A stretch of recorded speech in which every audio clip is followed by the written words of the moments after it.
Mas Pram menyampaikan, oh sudahlah, sudah tenang aja nih, anggarannya bukan hanya cukup ya, tapi gede gitu loh. Ini sebetulnya anggarannya kegedean baik untuk KPU maupun untuk Bawaslu ya. Nomenklatur yang berkaitan dengan item kegiatan seharusnya bisa dilakukan efisiensi tanpa mengurangi efektivitas tupoksi bagi penyelenggara. Apa itu efisiensi yang bisa dilakukan? Nah, yang besar juga saya kira itu anggaran, seharusnya anggaran kegiatan aktivitas partai jangan masuklah ke penyelenggara.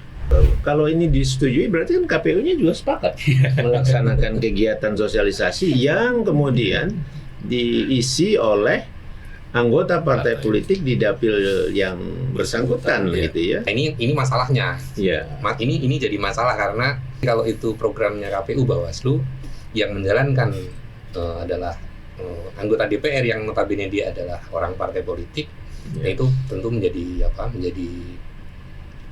masalah dari sisi ya independensi, ya kemandirian, karena bagaimanapun kan kita diikat oleh norma-norma etis. Karena memang anggaran KPU yang paling sensitif adalah di anggaran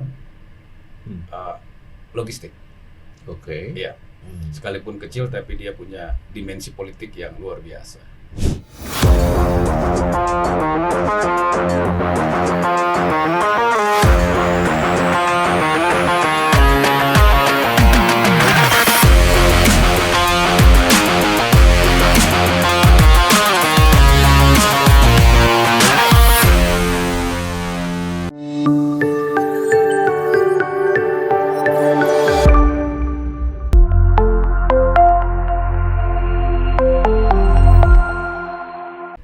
Assalamualaikum warahmatullahi wabarakatuh.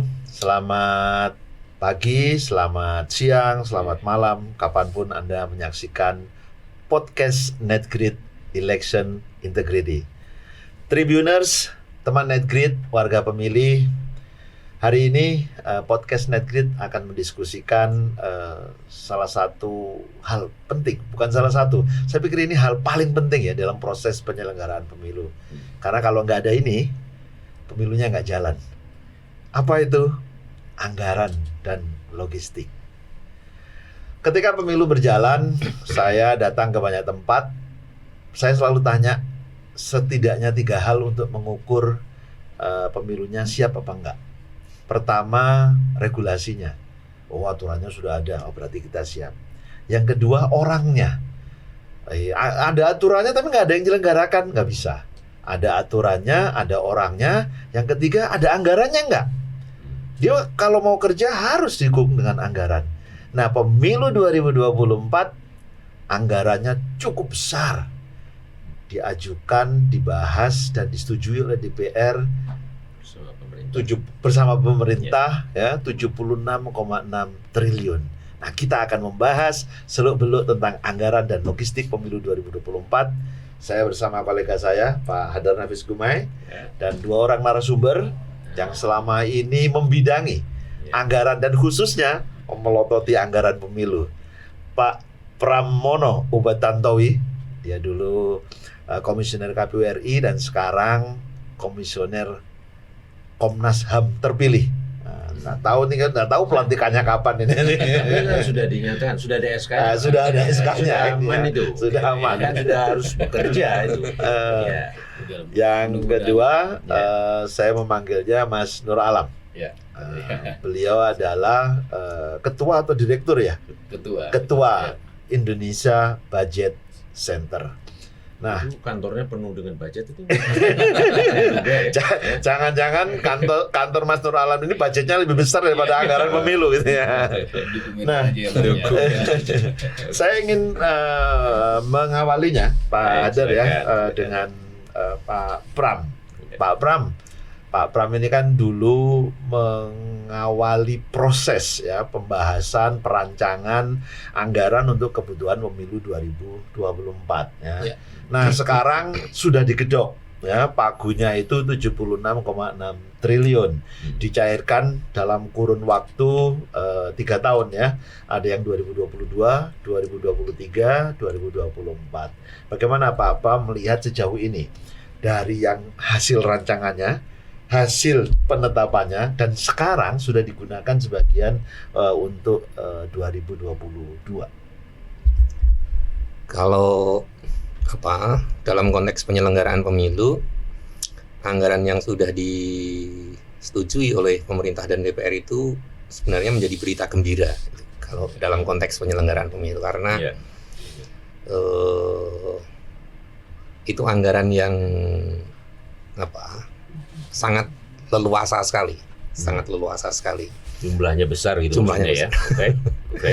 Jadi dalam konteks teknis penyelenggaraan pemilu itu akan membuat semua kegiatan divisi, semua kegiatan tahapan pemilu itu saya nggak khawatir sama sekali akan ada keluhan soal kekurangan anggaran. Saya yakin itu dengan jumlah anggaran yang sebesar itu. Tapi anggaran yang digunakan nih untuk 2022 kan beberapa ini sempat jadi Pak Pram sempat jadi perbincangan ya di media massa gitu ya. Mulai kegiatan yang studi ke luar negeri, kemudian juga diberitakan pembelian kendaraan operasional gitu loh. Jadi di 2022 nampaknya kan belum ada anggaran yang digunakan untuk tahapan ya, atau tidak dipublikasikan kegiatan tahapannya gitu loh. Ya, dengan tidak adanya kekhawatiran soal kekurangan anggaran, maka tantangan berikutnya bagi tata kelola keuangan kita, tata kelola anggaran itu tinggal bicara soal transparansi dan efisiensi. Kalau efektivitas pasti efektif, anggarannya gede, pasti efektif gitu. Cuma kita tinggal bicara soal transparansi dan efisiensi. Seberapa jauh jajaran KPU Bawaslu dapat mengelola anggaran ini setransparan mungkin, gitu ya. Publik bisa ikut mengetahui. Lalu kemudian dari sekian pos-pos anggaran itu, di pos-pos mana saja yang bisa dilakukan efisiensi. Karena kalau kita bicara penyelenggaraan pemilu dari tahun ke tahun kan, dari periode ke periode itu tingkat efisiensinya kan cukup tinggi. Karena memang ada kemauan gitu.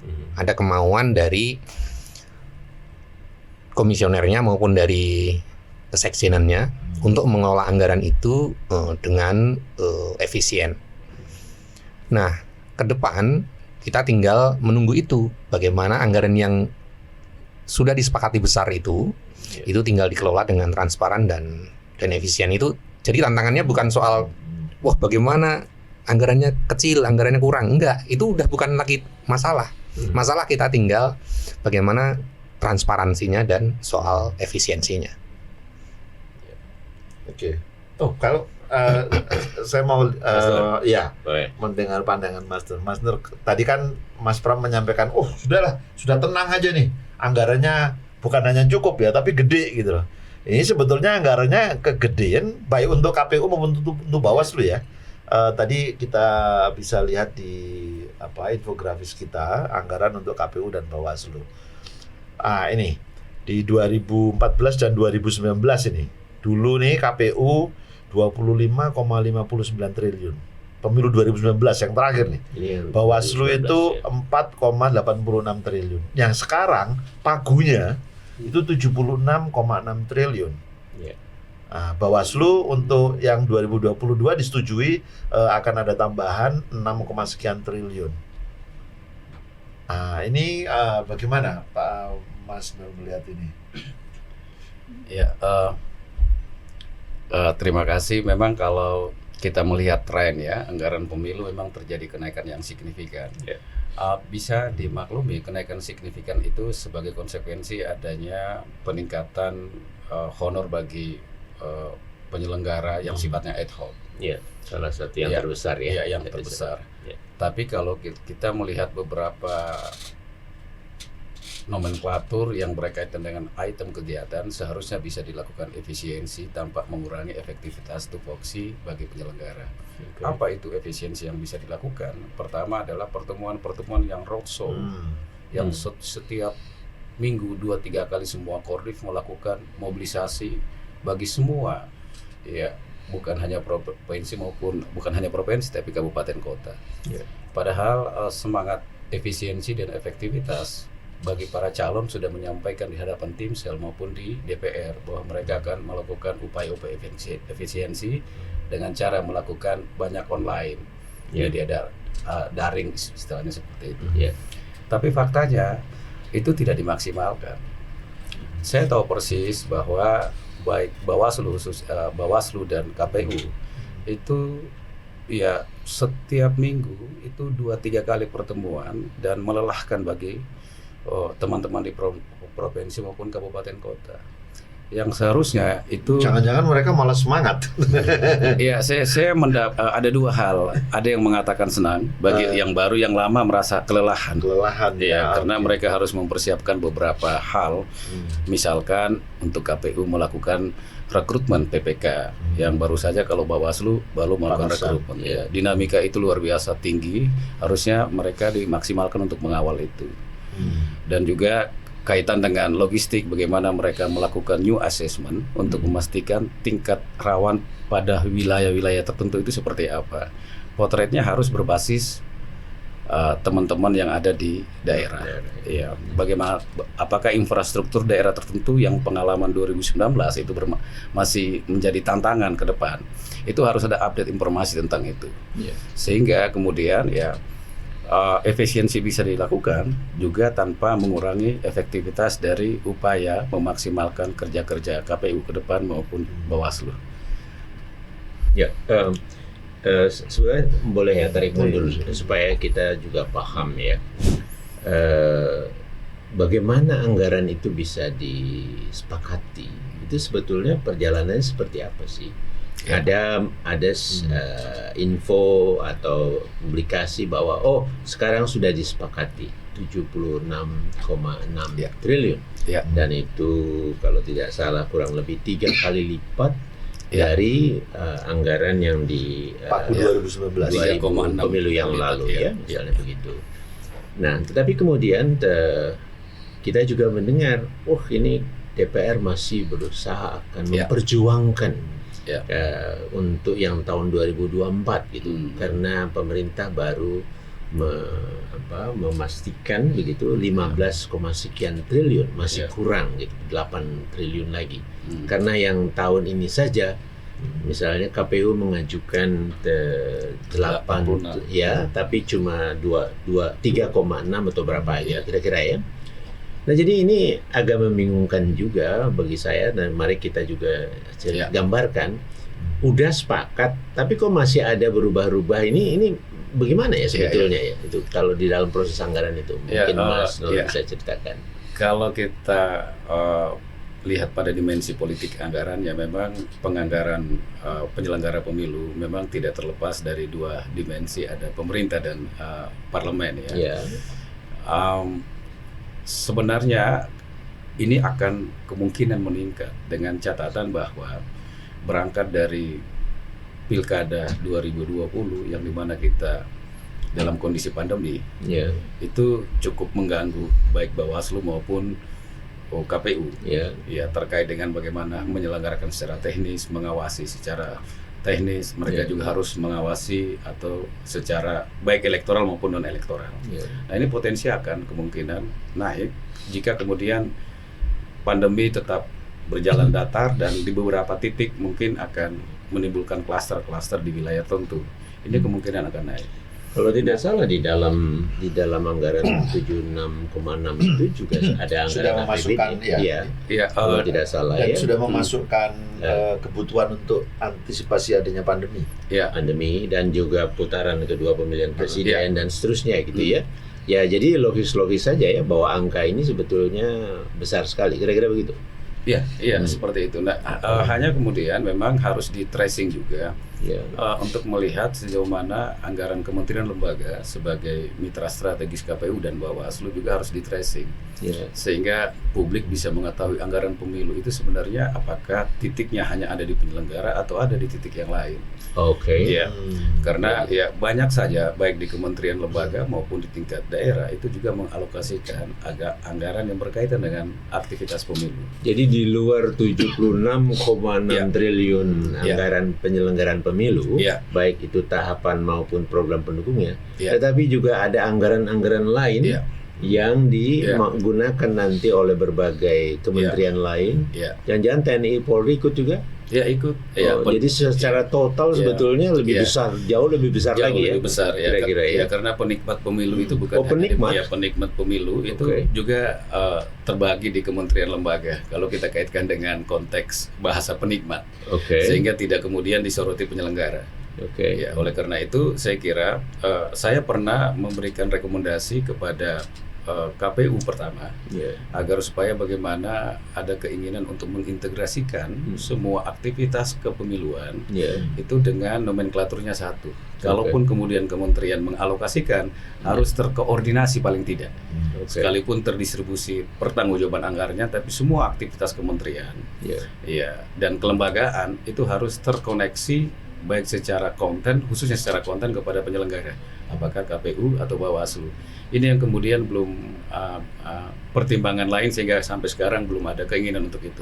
Ya. Memang agak berat, tapi saya kira untuk mengintegrasikan, menjaga bagaimana mendorong kualitas pemilu yang lebih baik, saya kira itu salah satu pilihan yang perlu dipertimbangkan. Ya.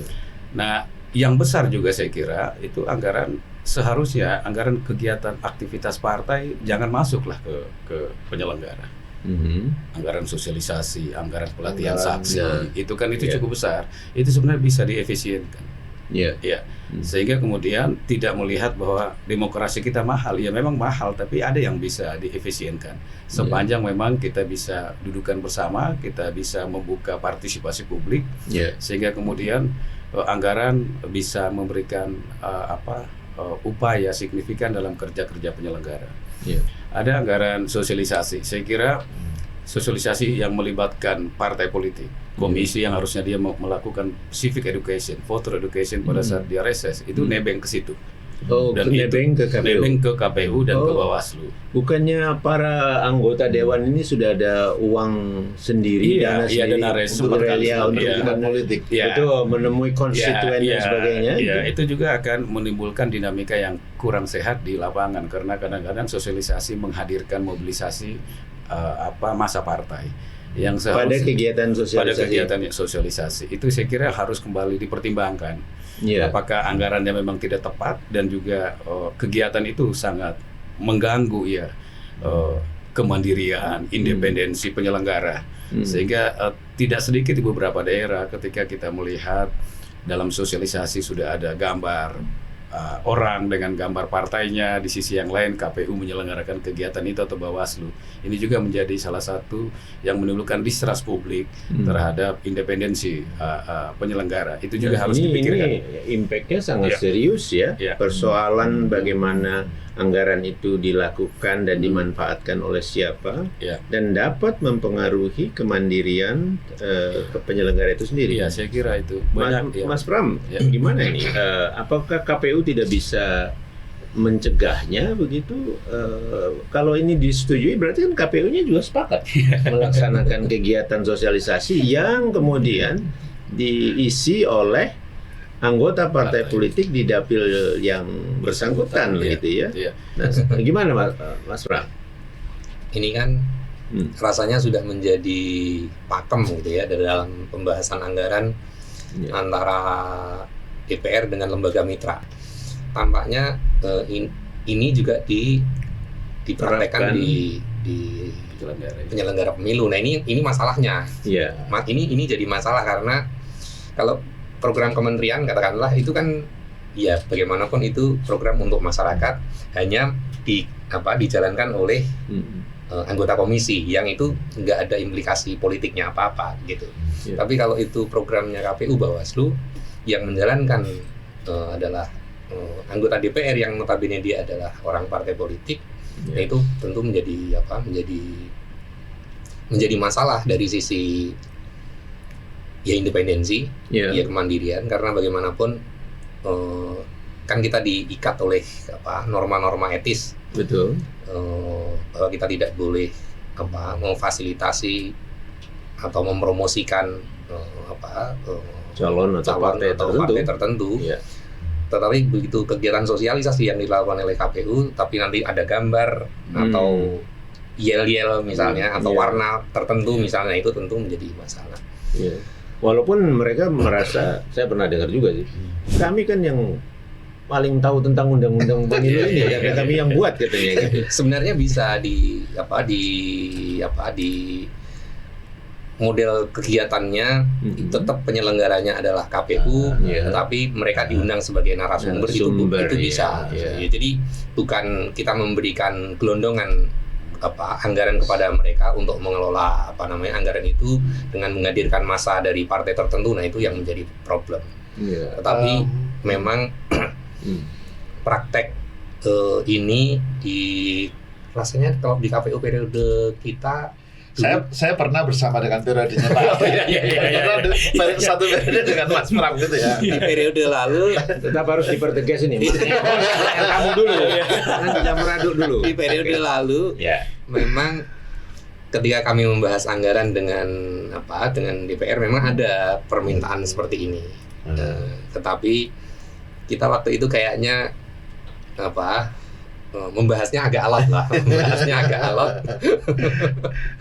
ya dengan kata lain kita menolak begitu, sehingga pembahasannya panjang gitu, tidak segera disahkan anggaran KPU waktu itu gitu.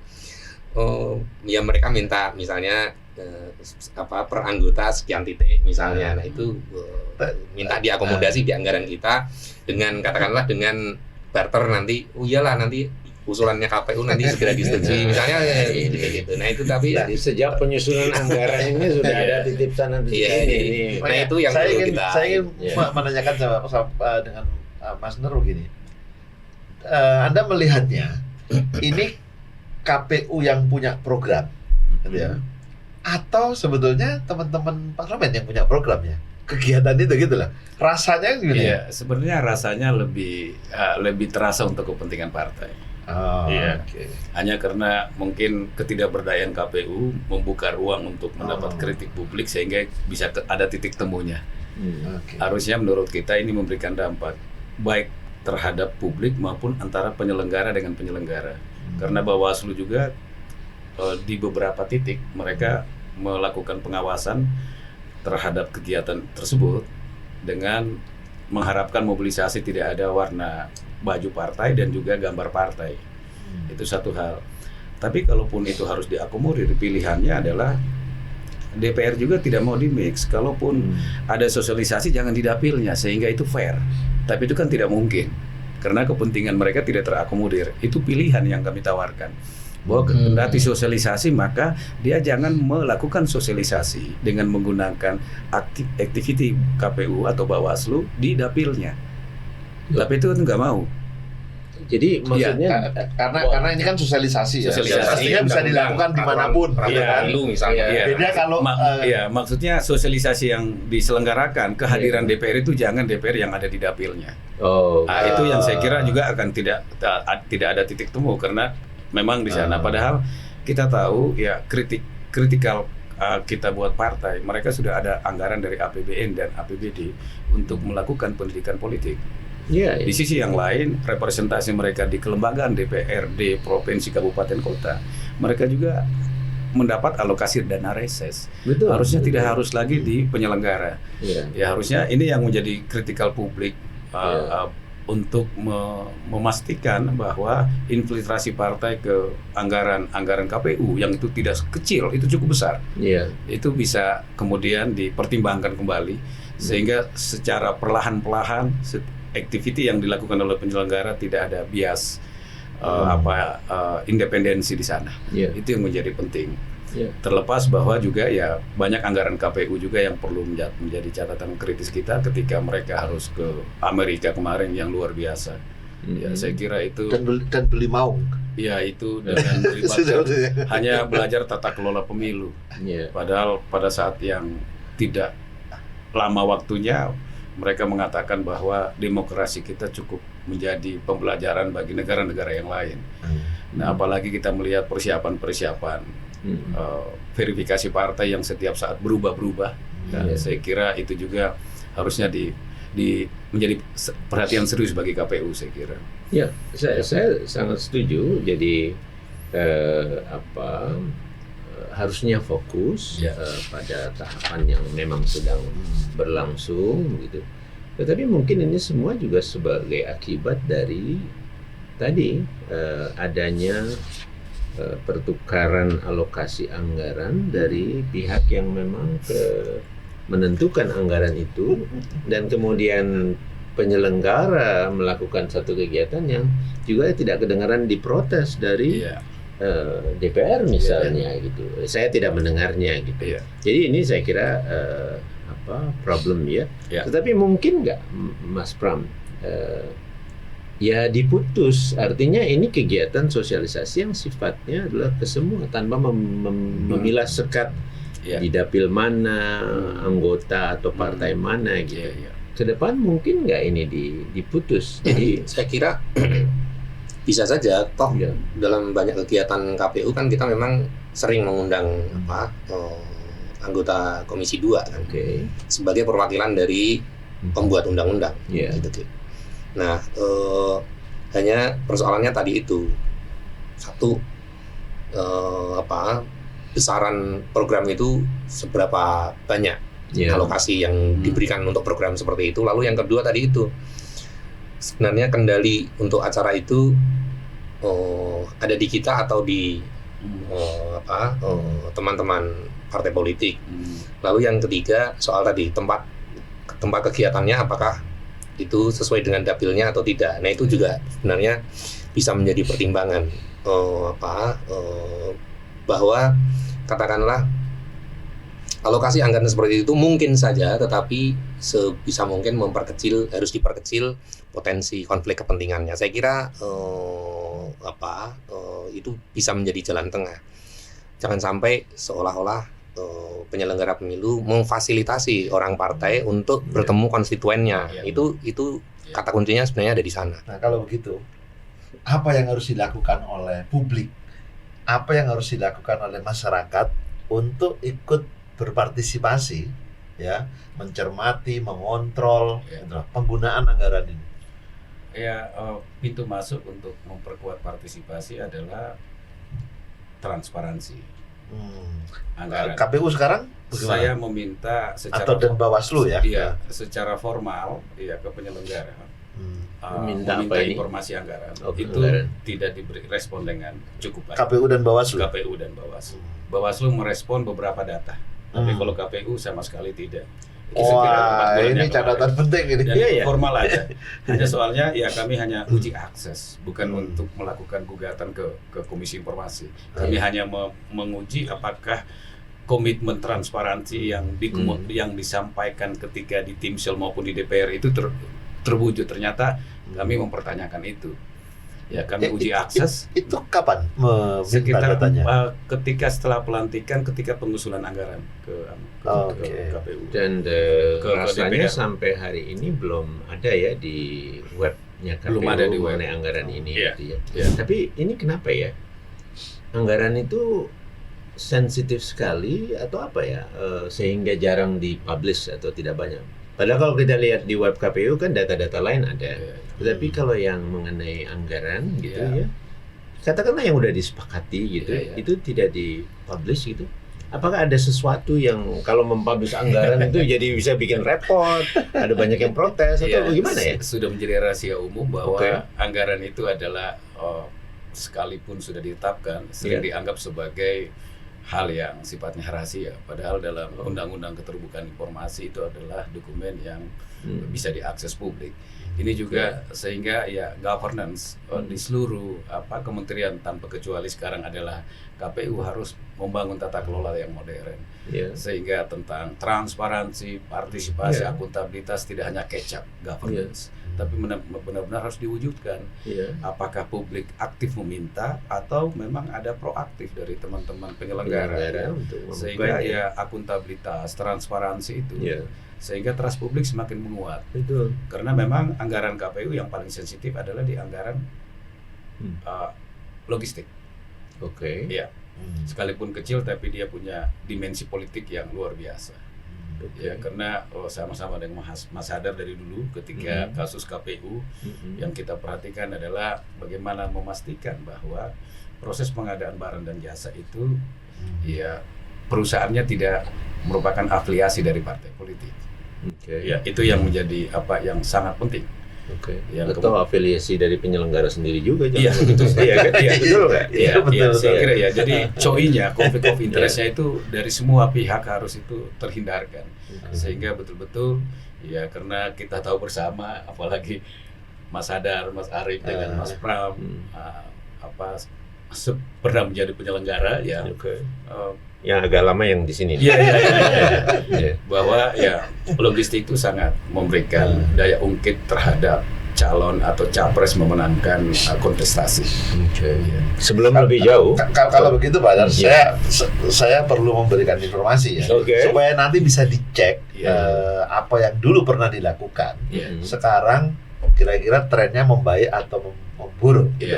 Jadi ketika saya di KPU sejak periode pertama bersama dengan Pak Hadar, saya selalu ingatkan makin ke depan seluruh kebutuhan logistik harus pengadaannya melalui e-procurement. Dan itu ketika saya dengan Mas Pram trennya naik pada. Dimulai dari 4 jenis logistik, 7, terakhir itu 11 ya Mas Pram. Nah, itu trennya naik. Yang kedua, sebelum dimulai pengadaan, saya selalu mengumpulkan semua perusahaan yang berpotensi jadi rekanannya KPU. Saya katakan kebijakan kita, transparansi kita.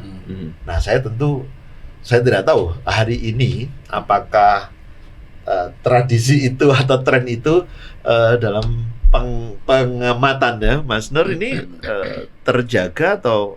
Saya kira agak menurun ya. Mungkin karena mereka lagi konsolidasi belum selesai di internal ya. Mungkin saja itu sehingga pertama ya uji kita untuk saya mengatakan seperti itu ya kita meminta secara formal dokumen. Ya, lalu kemudian harus ada antisipasi perusahaan yang di blacklist di luar pengadaan yang mereka menangkan. Itu tuh harus menjadi catatan penting. Ya, sampai pada bagaimana memastikan bahwa mereka bukan bagian dari afiliasi baik penyelenggara maupun peserta pemilu. Itu yang memang harus dibuka. Kami minta semua perusahaan itu dibuka. Nah, memang kalau kita melihat logistik pemilu ada dua dimensi di situ, ada dimensi keuangan negara dan potensi korupsinya, dimensi kaitan dengan kualitas pemilu itu sendiri dengan pendekatan 4T 1R. Ya, tepat sasaran, tepat jumlah, tepat kualitas ya dan satu kerahasiaan. Nah, kalau kemudian dia hanya dilihat pada dimensi keuangan negara tanpa melihat juga dimensi kualitasnya juga nanti akan menimbulkan masalah. Tapi oleh karena itu dari awal kita merekomendasikan, IBC merekomendasikan memang ada perlakuan khusus pengadaan barang dan jasa untuk KPU. Karena dia tepat waktunya itu beda dengan pengadaan di luar pemilu. Kalau dan tidak bisa ditunda. Tidak bisa ditunda, dia harus ada saat itu.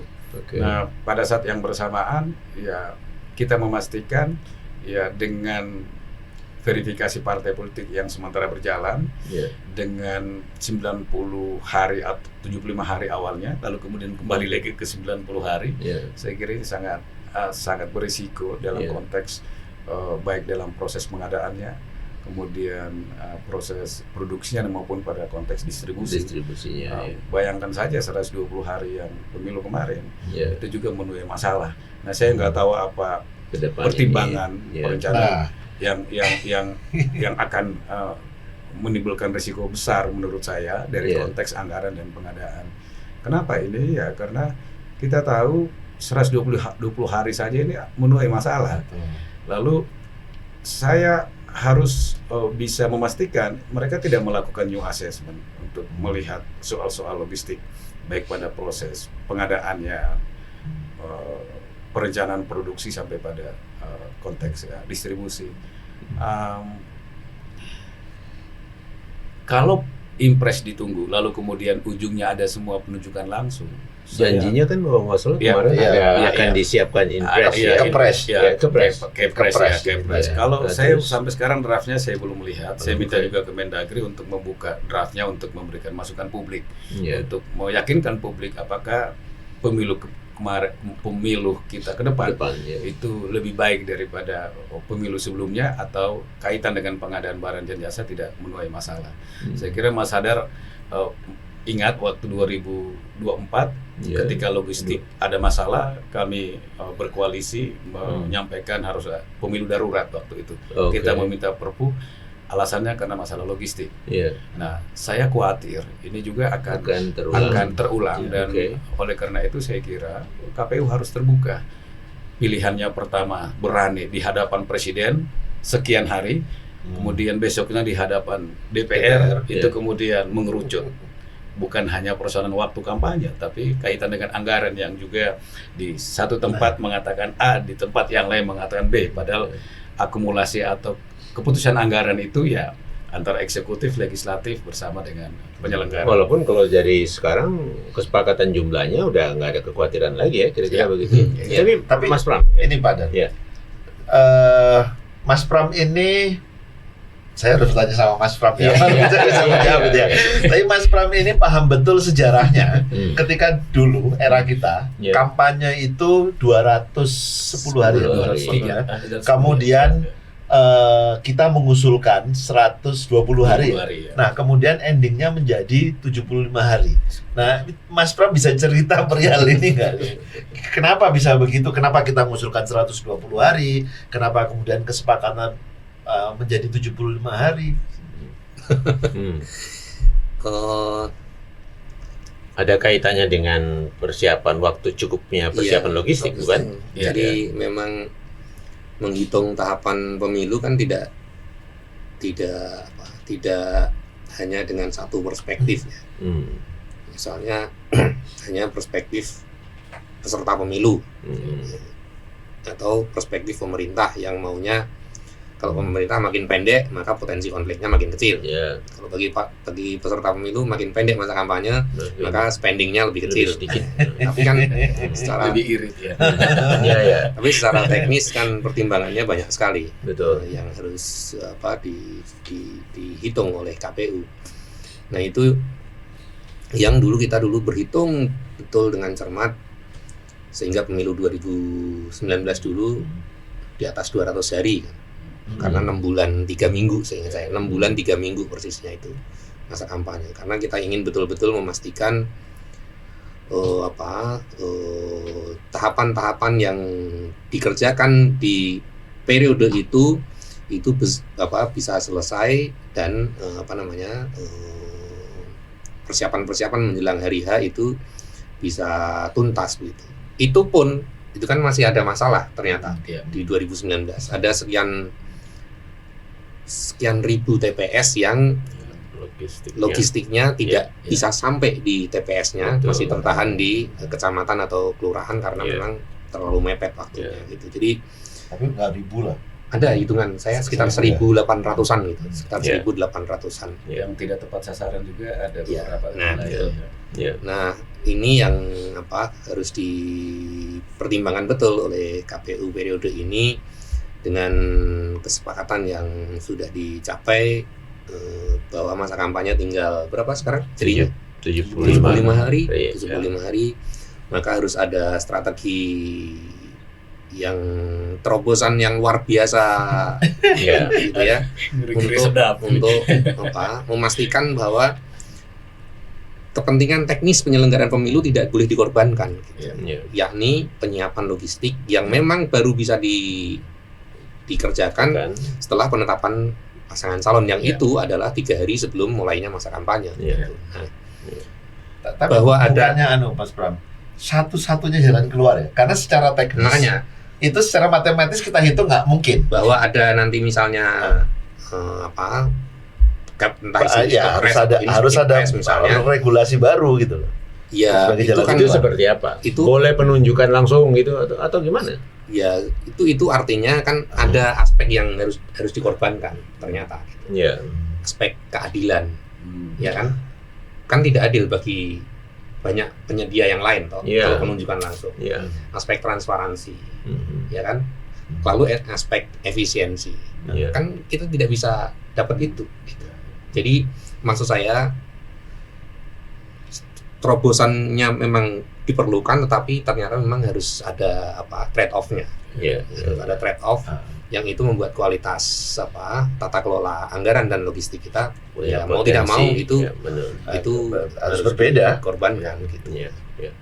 Nah, jadi untuk isu ini saya kira siapa ini? KPU sendiri yang harus segera sebetulnya ya mencermati, mempersiapkan dan berdialog dengan pemerintah agar peraturan ini arahnya kemana dan segera bisa dikeluarkan gitu. Kira-kira begitu nggak? Sebenarnya ada faktor satu lagi juga Pak Hadar yang harus diperhatikan oleh terutama teman-teman Bawaslu, Oke. durasi sengketa. Oh, Karena iya, dengan masa kampanye yang pendek, berarti kan penetapannya itu kan juga lebih pendek kan, maka ruang sengketa itu juga tersisa mepet sekali ya. Jadi ini juga harus jadi perhatian. Ya, dan juga kan bicara aspek sekarang juga bicara aktor atau subjeknya siapa, Bawaslu. Tapi publik pemilih juga. Nggak tahu teman-teman sepakat atau tidak. Kalau pendek pun kan ruang mereka untuk punya kesempatan mencerna, mendengar, mengeksplor mengetahui kandidatnya. Ya, betul. Itu juga menjadi lebih pendek gitu kira-kira. Tapi ya sudah, ini kelihatannya sudah menjadi keputusan. Saya concern sekali tentang logistik ini sebetulnya ya.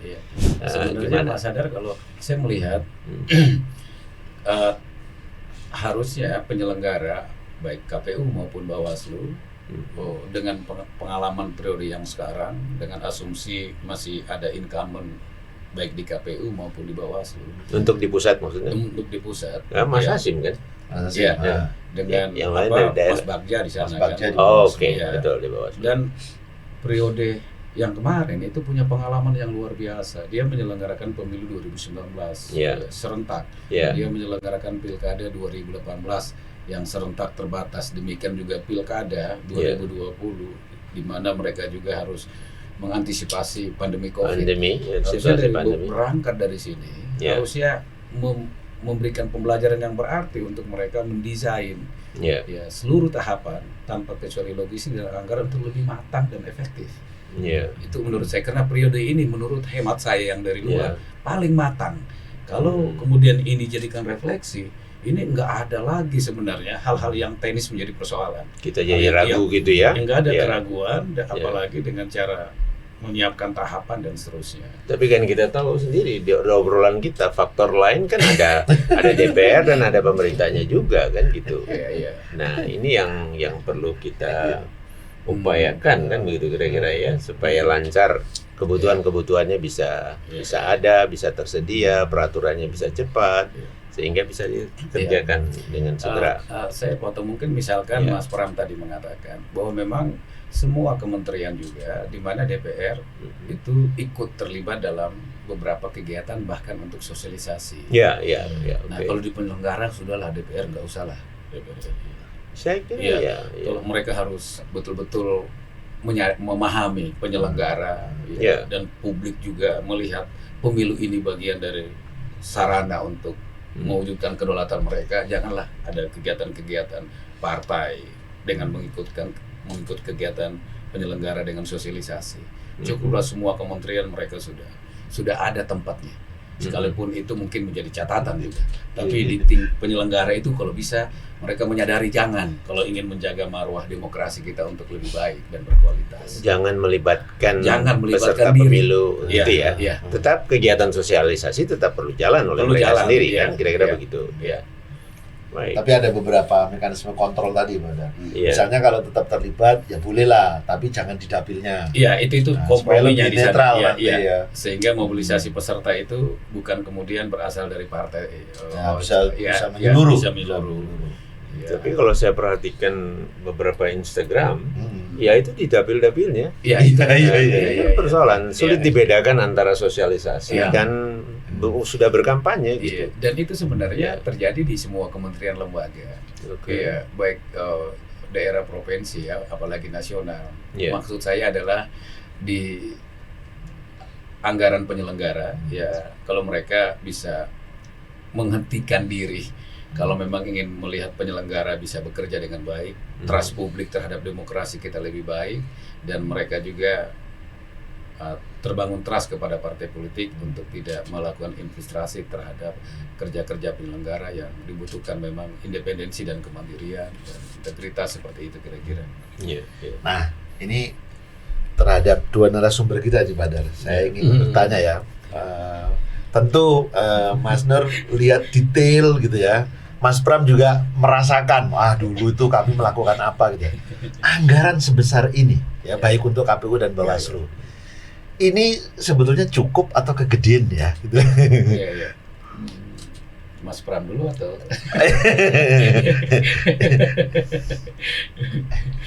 Jadi prinsip anggaran itu sebenarnya sedikit cukup, banyak bisa habis. Nah, kira-kira begitu. Jadi ini disedikitkan pun cukup sebetulnya. Itu prinsipnya di mana-mana begitu. Gitu. Karena nggak mungkin kebutuhan minimal untuk penyelenggaraan pemilu itu tidak terpenuhi, itu nggak mungkin. Ya. Pasti nggak mungkin gitu. Jadi kebutuhan minimal itu pasti pemerintah kan juga menghitung. Ya. Gitu. Lalu lebih-lebihnya yang lain itulah, nah di situ ruangnya sebenarnya gitu. Jadi misalnya ketika Pilkada 2020 kita kan mengajukan 4, untuk tambahan APBN untuk APD. Itu kan kita mengajukan 4,7 karena kita menghitung maksimal kan. Tapi faktanya kan kita hanya menghabiskan 1,7 kalau nggak salah 1,6 gitu. Dan itu sudah cukup. Tidak sampai 2 triliun. Tidak sampai 2 triliun gitu. Jadi karena waktu itu terjadi fluktuasi harga. Fluktuasi harga dan ya yang lain-lain faktor-faktornya. Jadi maksud saya adalah bahwa minimum yang paling esensial itu rasanya tidak mungkin tidak terpenuhi anggarannya. Ya. Yang anggaran esensial yang paling minimum. Nah, tinggal yang lain-lain kan tinggal misalnya untuk sarana dan prasarana, untuk sosialisasi, kemudian bahan kampanye yang dibagikan ke partai politik itu kan jumlahnya bisa naik turun toh. Toh kita bisa memberikan angka segini misalnya, itu sudah memenuhi kewajiban undang-undang. Tapi kita memberikan segini itu juga tidak melanggar undang-undang, kira-kira begitulah. Gitu. Sosialisasi kita melakukan misalnya satu provinsi 10 itu sudah menjalankan undang-undang, tapi kita memberikan per kabupaten 20 itu juga nggak ada masalah. Jadi kira-kira gitu. Jadi untuk konteks anggaran 2024 secara total menurut saya ya itu sudah lebih dari cukup. Itu sudah lebih dari cukup. Ya tinggal bagaimana penyelenggara pemilu menata kelola anggaran itu secara transparan, efisien dan akuntabel. Bagaimana anggaran-anggaran yang ada itu bukan untuk dihabiskan, gitu ya, tetapi bagaimana diterapkan memang sesuai dengan sasarannya, gitu. Kalau memang di pos-pos tertentu bisa diefisiensi, ya harus diefisiensi, gitu. Dan tentu saja kita menghindari adanya misalnya malpraktek, markup, korupsi dan sebagainya itu tentu itu hal yang harus dijauhi betul-betul oleh penyelenggara pemilu. Gimana, Mas Nur? Ya, memang kalau anggaran dari hasil kajian kami hanya 0 sekian % dari total APBN sekalipun kondisi fiskal kita itu menurun, tapi saya pikir kalau kaitan dengan pemilu saya kira tidak menjadi soal ya. Dan kenaikan anggaran sekarang saya kira signifikan dan mau dibilang besar juga ya besar ya kalau kita lihat trennya dari pemilu-pemilu sebelumnya. Hanya menjadi catatan kritis kalau kemudian item activity-nya itu tidak kemudian diarahkan untuk memperkuat substansi demokrasi kita. Itu yang menjadi bukan seremoni, jangan hanya nomenklatur yang banyak item seremoni. Hotel semua sudah di daerah itu sudah penuh dan sudah mereka menunggu ya pesta pemilu supaya mereka juga mendapat bagian. Itu cerita-cerita dari pihak hotel. Ya memang acara pemilu, tahapan pemilu itu membuat mereka juga punya daya untuk bisa menarik ekonomi mereka. Tapi jangan-jangan, maaf saya potong ya, kelihatannya bahwa ini bisa disetujui dengan cepat gitu ya, mengenai jumlahnya ya, yang dulunya di awalnya kan panjang nih kemarin, Iya. berbulan-bulan, hampir jangan-jangan lebih dari setahun lebih. Kami gitu ya. mengusulkan draft Iya, tahapan dan iya. anggaran itu Turun. setahun sebelumnya. Iya, Karena udah pengalaman turun. sebelumnya. Akhirnya kembali ke angka yang tinggi. Iya. Jangan-jangan ini memang pendekatan-pendekatan yang memang belakangan digunakan. Pemilu itu dalam rangka untuk menghidupkan, membangkitkan ekonomi lagi juga gitu. Apa ini hal yang tepat ya? Tidak, itu efek domino. Apapun aktivitas dari kementerian apapun itu efek domino. Tapi yang Mhm. kita melihat bahwa substansi demokrasi kita itu Mhm. betul-betul diarahkan dari prosedural ke hal yang lebih substansi. Substantif, Itu yang iya. harus didorong. Konsolidasi kita harus ke sana. Iya. Sehingga anggaran itu juga diarahkan ke sana. Hmm. Nah, misalkan kalau anggaran sekarang saya memikirkan begini, Mas. Bagaimana KPU, Bawaslu membangun ekosistem demokrasi, bahwa demokrasi elektoral kita itu ada di komunitas desa, ada RT RW, ada pemilihan OSIS, agar supaya Bawaslu dan KPU tidak dianggap bekerja hanya tahapan yang mendekati 2 tahun. Anggaran itu dialokasikan untuk membangun substansi ekosistem itu. Oke, jadi Iya. ini di luar siklus pemilu atau Di tahapan pemilu. pra Oke. dan pasca. Oke. Kenapa ini ekosistem ini harus dibangun, sehingga ketika kemudian ingin mendorong partisipasi publik, mereka sudah ada tryout Hmm. di level-level itu. Nah, arah untuk mempercepat konsolidasi demokrasi ke arah yang substansi, saya kira yang prosedural ke arah substansi harusnya diarahkan ke sana. Bukan item yang terlalu gede, harusnya direalokasi ke hal-hal yang seperti itu. Pertanyaannya adalah ya konsekuensi permanen 5 tahun, kemudian tahapan hanya mendekati sampai 2 tahun, saya kira ruang kosong itu harus diisi, mempersiapkan ekosistem demokrasi itu. Oh. Misalkan di kampus atau di RT RW atau di OSIS. Ya, KPU memberikan advice bagaimana teknis penyelenggaraan, Bawaslu masuk bagaimana kalau ada potensi pelanggaran dan seterusnya. Hmm. Sekalipun itu bukan rezim pemilu, tapi itu ya Bawaslu mengadres itu, mendorong baik di RT RW, di desa bagaimana money politics terjadi. Harusnya sentuhan itu untuk karena pemilu substansinya ada di tingkat komunitas itu. Ya, tapi dugaan Ya. saya ini penting ya. Menurut saya ini gagasan yang luar biasa gitu ya. Tapi dugaan saya, kenapa juga anggaran itu diajukan tinggi gitu secara total ya? Juga karena selama ini penyelenggara pemilu ini Mas Pram nanti mohon respon, itu sulit sekali dapat anggaran-anggaran program di luar tahapan pemilu. Iya. Jadi dimanfaatkan kesempatan tahapan pemilu untuk dimasukkan. Kira-kira begitu. Benar nggak itu, Mas Ram? Iya, kalau di luar tahapan pemilu, Ya. anggaran yang diterima oleh penyelenggara pemilu itu ya hanya anggaran rutin. Nah, Gitu. Anggaran Itu, rutin iya. itu ya honor untuk kegiatan-kegiatan memang kecil, Kecil. kecil sekali. Tetapi ke depan kan penyelenggaraan pemilu dan pilkada kan sudah digabung, Iya. sehingga ruang kosong di luar tahapan pemilu itu kan sebenarnya panjang. Iya. Nah, itu usul Mas Nur Alam tadi saya kira menarik. mestinya masuk Bagaimana ya, mengisi 3 tahun pasca pemilu dan sebelum pemilu ke depan itu untuk mempersiapkan budaya politik masyarakatnya dengan pendidikan pemilih yang intensif, masif. Menurut saya itu menurut saya menarik gitu ya, sehingga masyarakat lebih aware soal hak politiknya, lebih kedap terhadap isu-isu sara hoax misalnya. Iya. Lebih sadar soal bahaya politik uang misalnya. Itu waktunya ya menggarap itu ya di 3 tahun jeda antara pemilu itu, karena sekarang kan modelnya pemilu dan pilkada sudah disatukan Betul. gitu ya. Kalau di periode-periode lalu agak sulit karena kan selalu berkelanjutan gitu, pemilu, pilkada. Nah, itu menurut saya ke depan bisa dikerjakan hal seperti itu. Di 2019 ya, dari pagu anggaran untuk logistik berapa, Mas? Sekitar 2,1 triliun ya. dan Oke. kita bisa menghemat Sekitar 800-an. 600 800 miliar. sekitar 800. Nah, pagu itu kan tidak harus selalu dihabiskan. Ya. Gitu ya. Nah, dalam pandangan Mas Nur nih, bagaimana cara kita supaya kebutuhan-kebutuhan logistik ini bisa dipenuhi tetapi dengan prinsip yang tadi itu, murah dan berkualitas, kira-kira gitu. Kemarin kan saya di media luar biasa perdebatan tentang kotak kardus orang gitu kan.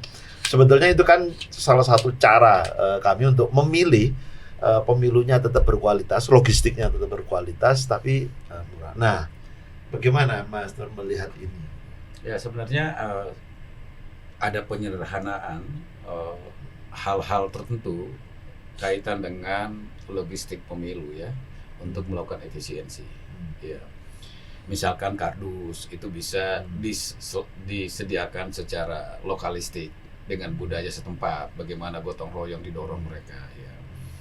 Lalu kemudian bagaimana menggunakan muatan lokal, saya kira ini sudah sering didiskusikan tanpa mengurangi kualitas dan kerahasiaan dari logistik itu sendiri. Dan saya kira itu yang harus dipertimbangkan. Dan juga memang kalau tidak ada nuansa renteh dalam pengadaan barang dan jasa, saya kira itu lebih mudah untuk melakukan efisiensi tanpa mengurangi kualitas dari logistik itu sendiri untuk memberikan kenyamanan bagi pemilih. Karena rent seeking itu masih bermain, aromanya masih ada ya dalam proses pengadaan logistik ya di pemilu. Nah, ini bermetamorfosis dari rent seeking, bau rent seeking yang ada di pengadaan biasa masuk ke penyelenggara. Oleh karena itu, impres itu saya ingin melihat ada aroma rent seeking nggak dalam impres ini yang akan diterbitkan. Yang akan diterbitkan. Kalau baunya tentang diperpendek, baunya lebih beraroma rent seeking, saya kira ini masalah buat demokrasi kita, pemilu kita. Jadi sebenarnya untuk melakukan penyederhanaan, efisiensi, efektivitas harus ditutup ruang rent seeker-nya itu. Kalau itu tetap regulasinya membuat buka ruang itu akan membuat masalah dalam proses pengadaan logistik.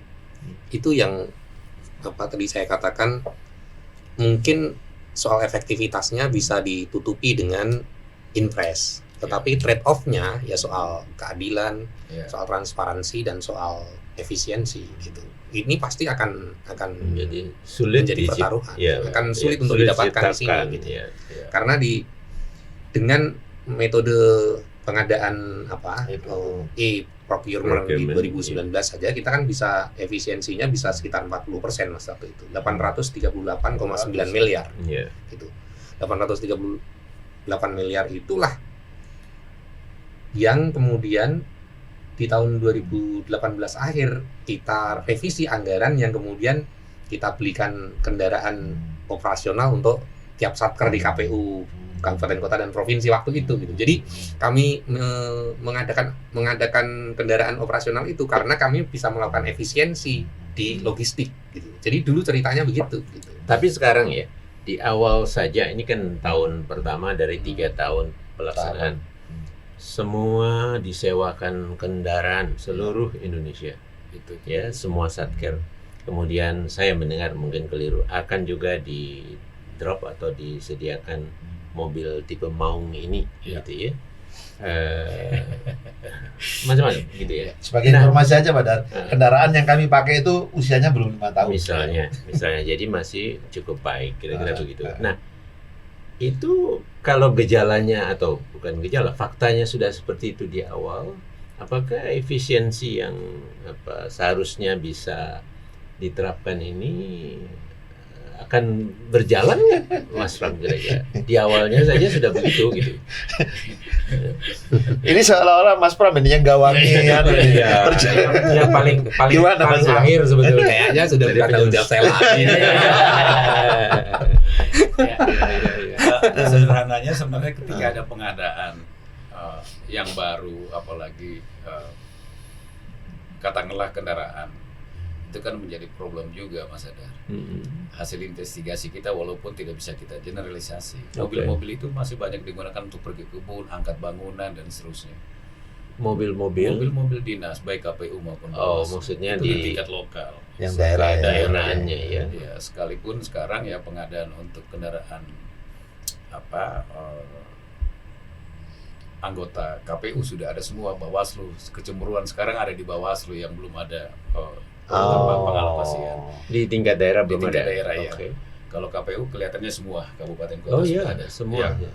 Nah, pertanyaannya harus di efisiensi ini harus dilakukan karena masih saja menjadi tontonan publik. Mereka menggunakan bukan kegiatan yang berkaitan dengan tupoksinya. Oh. Bahkan di daerah itu mereka ngangkut semen untuk kebutuhan-kebutuhan yang tidak berkaitan, untuk bibit kebun. Saya kira kalaupun diadakan, ya paling tidak harus ada cara sistem yang betul mengatur bahwa kendaraan itu digunakan sesuai dengan peruntukannya. Itu tuh juga yang menjadi catatan. Iya. Dan kalau kita melihat juga pengalaman dari 2 pemilu yang lalu, ya ketika disewakan lebih besar lagi biaya transportasi untuk dikembalikan. Ini karena pandang terhadap pengadaan itu memang itu baunya masih rent seeking. Itu harus ditutup sebenarnya. Misalkan pengadaan mobil provinsi kabupaten kota, Bawaslu, KPU itu kan setelah pemilu ditarik lagi. Khususnya dari daerah-daerah yang ongkosnya lebih mahal untuk diangkut Untuk dibanding mobilisasi memindahkannya itu ya. memindahkan itu. Oke. Sehingga itu juga harus dipikirkan karena itu kita melihat indikasinya tidak tepat untuk Kalau model sewa lebih baik dong kalau gitu. Karena kan tidak perlu ada pengembalian. Ah, betul nggak? Iya, saya kira sewa, ya sistem sewa kalau kita bercermin negara-negara yang menata sistemnya itu ya memang disewa. Ya sehingga betul-betul mulai dari operasionalnya itu bisa kemudian terkontrol dengan bagus. Bayangkan saja ketika pemilu atau pilgub semua mobil diangkut lagi ke Jakarta atau ke tempat tertentu yang biaya ongkosnya lebih mahal dibandingkan pembelian. Saya tidak tahu. Ya. Ada di drop mobil kan ke Ya, daerah ya, gitu ya. ya. Tapi Kemudian setelah selesai apa diambil kembali kan, dibawa kembali. Misalnya di Bawaslu atau di KPU juga saya kira ada. Biasanya kalau pilkada kita selama ini beli jadi kalau pilkada umpamanya disewakan ya. Lalu kemudian ditarik setelah sewa. Setelah sewa ditarik kembali. Ini kan pertanyaannya ongkosnya dari mana? Apalagi dari kepulauan-kepulauan itu satu mobil untuk biaya transportasi pengembalian pergi dan pengembaliannya bisa beli mobil.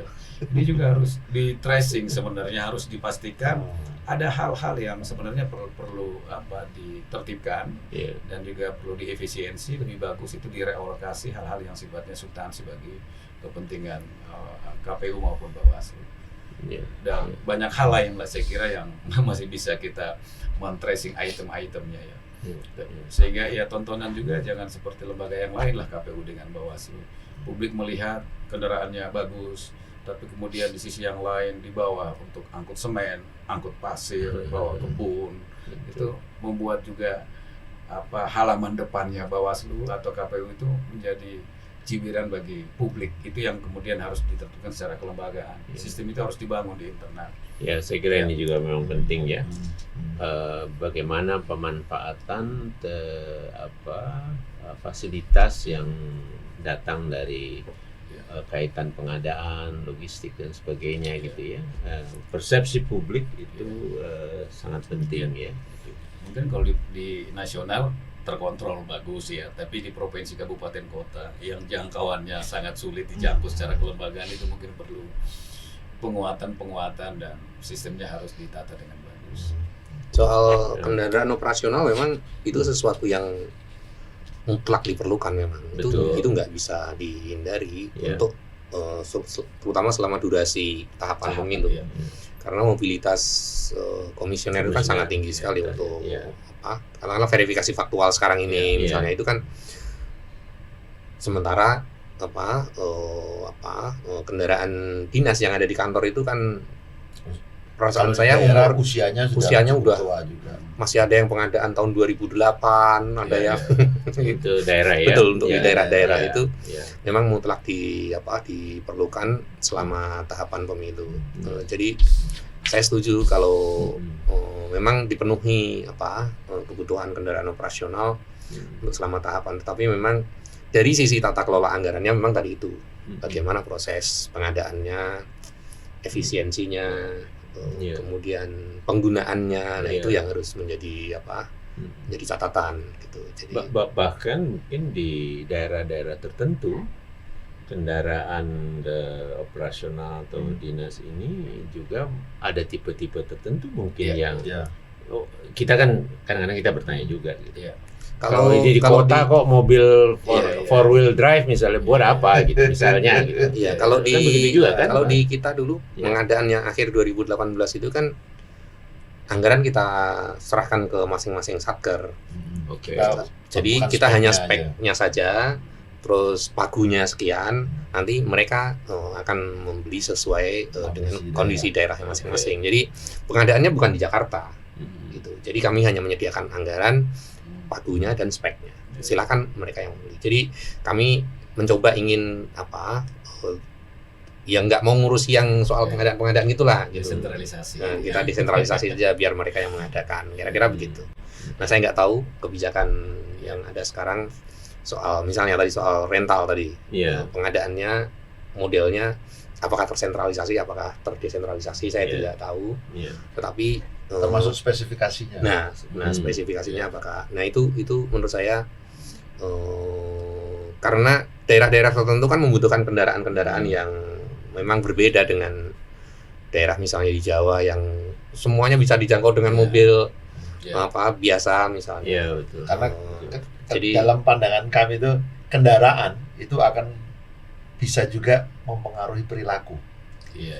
Kalau biasa naik kendaraan kecil ya biasa aja. Iya. Tapi begitu kendaraannya gede, CC-nya gede, AC-nya itu blowernya double di mana-mana itu pasti akan beda. Termasuk ketika pakai Menjadi lebih nauk. baik atau menjadi tidak baik. Iya, bisa punya dua potensi itu ya. Jadi pilihan kendaraan ini juga penting. Iya, Iya. saya pikir itu harus menjadi perhatian dan kehati-hatian kita lah ya. Iya. Pak Hadar, Ya.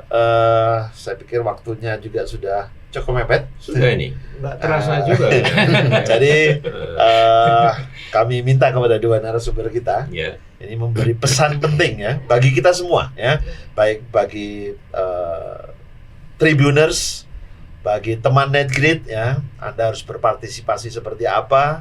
Ini anggarannya cukup besar ya, logistiknya juga penting untuk tiba tepat waktu dan berkualitas. Jadi saya persilahkan dua narasumber kita menyampaikan closing statement-nya. Saya persilahkan Mas Nur dulu. Oh, iya. Silakan. Ya, terima kasih Mas Arief. Saya kira ada 3 entitas stakeholders pemilu kita, peserta dalam hal ini, penyelenggara juga dan pemilih ya, untuk lebih kritis ya, lebih melihat pemilu ke depan adalah pemilu yang betul-betul bisa berjalan dengan baik ya, lebih berkualitas. Nah, kepada peserta pemilu ya sedapat mungkin dia memahami tentang aturan, bukan memahami tapi paling tidak menjalankan ya aturan yang mereka sudah putuskan untuk menghentikan pola-pola yang bisa kemudian menimbulkan hal-hal yang tidak diinginkan. Misalkan ya yang telah undang-undang pemilu kemudian PKPU kemudian itu mereka kemudian bisa mengimplementasikan dengan baik.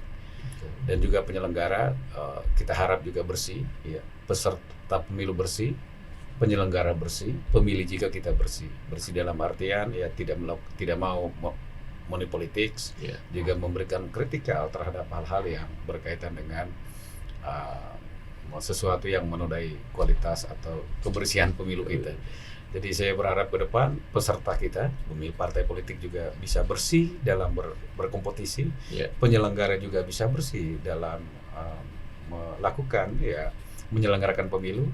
Pada saat yang bersamaan pemilih kita juga bersih, sehingga kita berharap ya pemilu kita ke depan ya lebih bersih dan berkualitas, yang kita bisa memimpikan ya demokrasi kita mendekati ke arah yang substansial. Kita mendorong yang demokratis yang sifatnya prosedural ke arah yang lebih substansial. Saya kira sebagian atau seluruhnya mudah-mudahan setuju. Tapi masih ada sebagian partai politik yang masih pusing sekarang, masih panik.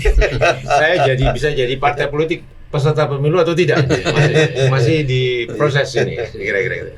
Silakan Mas. Saya setuju dengan Mas Nur Alam bahwa pemilu 2024 saya kira harus menjadi momentum untuk meningkatkan kualitas demokrasi kita. Tetapi jangan lupa bahwa kualitas demokrasi itu juga harus didukung oleh tata kelola kepemiluan yang baik. Ya. Jadi electoral governance kita juga harus semakin baik gitu. Ya. Kan kita punya pengalaman dari 99 2003, saya kira prosesnya cukup menggembirakan. Ya. Electoral governance kita makin rapi, makin tertib, makin disiplin, makin efisien, makin transparan gitu ya. 2024 saya kira kita harus punya optimisme itu bisa tercapai gitu. Catatannya itu tadi, kebutuhan anggaran sudah disetujui oleh pemerintah dan DPR dengan sangat memadai. Tinggal bagaimana tata kelola penyelenggaraan pemilu kita itu harus ada kesadaran internal dari penyelenggara pemilu sendiri untuk menata kelola itu dengan transparan, dengan efisien, dengan akuntabel. Tapi juga ada kontrol dari masyarakat, bagaimana penyelenggara pemilu ini katakanlah tetap berjalan pada koridor-koridor etisnya gitu. Jadi saya kira momentum 2024 menjadi penting di sana, dan kita berharap ya kita tidak mengalami langkah mundur, baik dalam konteks demokrasi substansial kita maupun dalam konteks electoral governance kita. Begitu kita mengalami langkah mundur, ya ngejar ketertinggalannya itu akan lebih lama lagi, baik dalam konteks demokrasi substansialnya maupun dari sisi electoral governance-nya. Saya kira itu. Keren sekali, dan saya sangat setuju ini. Paling tidak mulai dengan penyelenggara pemilu itu mempublish semua dokumen anggarannya. Itu yang Mulai dari sana ya, penting kira-kira gitu ya. untuk mendorong partisipasi yang Nah, efektif, ya memang lebih meningkat partisipasi ya. transparansi anggaran menjadi Penting, satu ya. hal yang sangat penting Untuk dikerjakan, diterapkan ya, untuk diwujudkan publikasi. ya. Pak Adar Yes. akan menutup. Monggo. Yang memulai yang menutup. Pemirsa podcast NetGrid, anggaran dan logistik hal yang sangat penting. Dia bukan sekedar barang, tapi dia mampu menentukan pemilu kita akan menjadi lebih baik atau tidak. Rencanakan dengan baik, gunakan dengan baik dan bersih, dan jangan lupa pertanggungjawabkan dengan baik. Maka ada 3 kata kunci penting: transparansi, partisipasi, dan integritas. Terima kasih. Assalamualaikum warahmatullahi wabarakatuh.